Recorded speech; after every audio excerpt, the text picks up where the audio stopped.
Perkenalkan, nama saya Nurfaliza Zahra, kelas manajemen 21A. Saya akan menjelaskan tentang studi kasus susu formula dan perlindungan konsumen.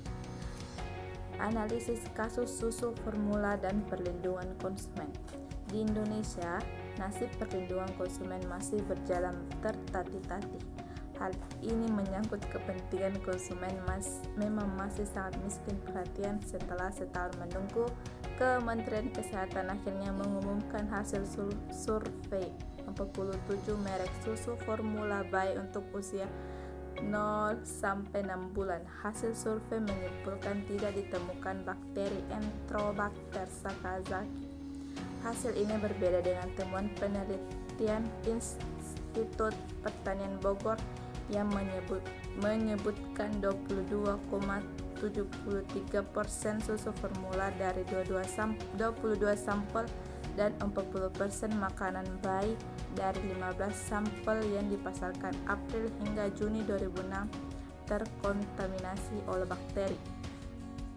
Apapun perbedaan yang tersaji dari kedua survei tersebut, yang jelas kasus susu formula ini telah menguak fakta laten dan manifest menyangkut perlindungan konsumen. Ini membuktikan bahwa hal-hal menyangkut kepentingan konsumen rupanya memang masih miskin perhatian dalam tata hukum kita. Apalagi peran konsumen dalam pembangunan ekonomi. Tanggung jawab produk. Dalam perlindungan konsumen, sesungguhnya ada doktrin yang disebut strict product liability, yakni tanggung jawab produk yang bertujuan untuk memberikan perlindungan kepada konsumen. Ini dapat kita lihat dalam pasal 22 Undang-Undang Nomor 8 Tahun 1999 tentang perlindungan konsumen, yang mengatur bahwa pembuktian terhadap ada tidaknya unsur kesalahan menjadi beban dan tanggung jawab pelaku usaha. Doktrin tersebut selaras dengan doktrin perbuatan melawan hukum pasal 1365 KUH Perdata, yang menyatakan tiap perbuatan melanggar hukum yang membawa kerugian bagi orang lain mewajibkan orang yang karena salahnya menerbitkan kerugian mengganti kerugian tersebut. Doktrin tersebut selayaknya dapat diintroduksi dalam doktrin perbuatan melawan hukum sebagaimana diatur dalam pasal 1365 Kitab Undang-Undang Hukum Perdata. Seorang konsumen apabila dirugikan dalam mengonsumsi barang atau jasa dapat menggugat pihak yang menimbulkan kerugian. Pihak di sini bisa berarti produsen, supplier, pedagang besar, pedagang eceran, ataupun pihak yang memasarkan produk. Ini tergantung dari siapa yang melakukan atau tidak melakukan perbuatan yang menimbulkan kerugian bagi konsumen. Selama ini, kualifikasi gugatan yang masih digunakan di Indonesia adalah one prestasi atau default. Apabila ada hubungan kontraktual antara konsumen dan pengusaha, kualifikasi gugatannya adalah one prestasi. Jika gugatan konsumen menggunakan kualifikasi perbuatan melawan hukum, hubungan kontraktual tidaklah diisyaratkan. Bila tidak, konsumen sebagai penggugat harus membuktikan unsur-unsur seperti adanya perbuatan melawan hukum. Jika konsumen dihadapkan pada beban pembuktian berat karena harus membuktikan unsur melawan hukum, hal inilah yang dirasakan tidak adil oleh konsumen, karena yang tahu proses produksinya adalah pelaku usahanya. Pelaku usahalah yang harus membuktikan bahwa ia tidak lalai dalam proses produksinya. Untuk membuktikan unsur tidak lalai, perlu ada kriteria berdasarkan ketentuan hukum administrasi negara tentang tata cara produksi yang baik, yang dikeluarkan instansi atau departemen yang berwenang. Kedikdayaan produsen berdasarkan prinsip kesejajaran kedudukan antara pelaku usaha dan konsumen, yaitu mestinya tidaklah dengan sendirinya membawa konsekuensi konsumen harus membuktikan semua unsur perbuatan melawan hukum. Oleh karena itu, terhadap doktrin perbuatan melawan hukum dalam perkara konsumen, Sebagainya dilakukan deregulasi dengan menerapkan doktrin strict product liability ke dalam doktrin perbuatan melawan hukum.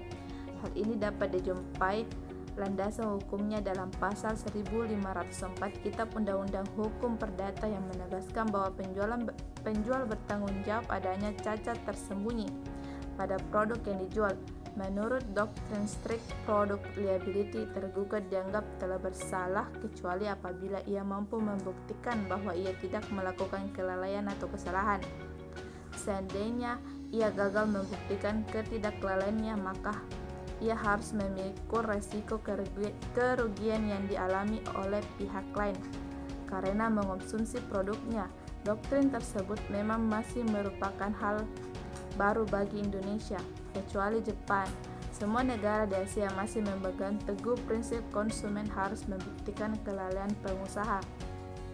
Sekalipun doktrin strict product liability belum dianut dalam tata hukum kita, apabila perasaan hukum dan keadilan masyarakat menghendaki lain, kiranya berdasarkan pasal 27 ayat 1 Undang-Undang Nomor 14 Tahun 1970, hakim wajib menggali, mengikuti, dan memahami nilai-nilai hukum yang hidup di masyarakat.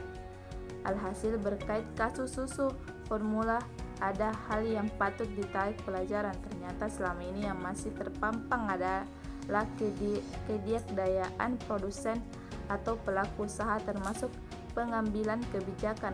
Terlihat pihak-pihak terkait bersikap defensif dengan seolah menantang konsumen yang merasa dirugikan untuk membuktikan unsur ada atau tidaknya kelalaian terhadap sebuah produk. Padahal pihak-pihak berwenanglah yang harus membuktikan apakah betul ada kesalahan dalam produknya tersebut. Berdasarkan studi kasus di atas, perlindungan konsumen di Indonesia masih sangat lemah. Hal ini terlihat ketika Kementerian Kesehatan baru mengumumkan setelah setahun lamanya para konsumen susu formula bayi ingin mengetahui fakta bahwa susu formula bayi untuk usia 0-6 bulan tersebut apakah mengandung bakteri atau tidak. Namun fakta yang diumumkan oleh Kementerian Kesehatan tidak sesuai dengan hasil penelitian dari temuan peneliti Institut Pertanian Bogor yang menyebutkan 22,73% susu formula dari 22 sampel dan 40% makanan bayi dari 15 sampel yang dipasarkan April hingga Juni 2006 terkontaminasi bakteri Sakazaki. Pun perbedaan yang tersaji dari kedua survei tersebut. Yang jelas, kasus susu formula ini telah menguak fakta laten dan manifest menyangkut perlindungan konsumen. Ini membuktikan bahwa hal-hal menyangkut kepentingan konsumen rupanya memang masih miskin perhatian dalam tata hukum kita. Apalagi peran konsumen dalam pembangunan ekonomi. Dalam perlindungan konsumen sesungguhnya ada doktrin yang disebut strict product liability, yakni tanggung jawab produk yang bertujuan untuk memberikan perlindungan kepada konsumen. Ini dapat kita lihat dalam pasal 22 Undang-Undang Nomor 8 Tahun 1999 tentang perlindungan konsumen.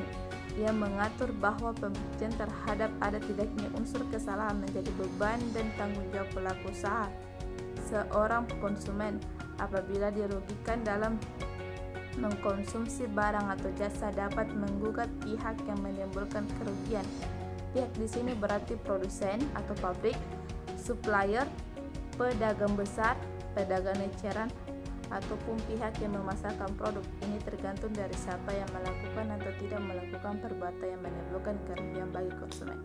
Sekian dari saya. Wassalamualaikum warahmatullahi wabarakatuh.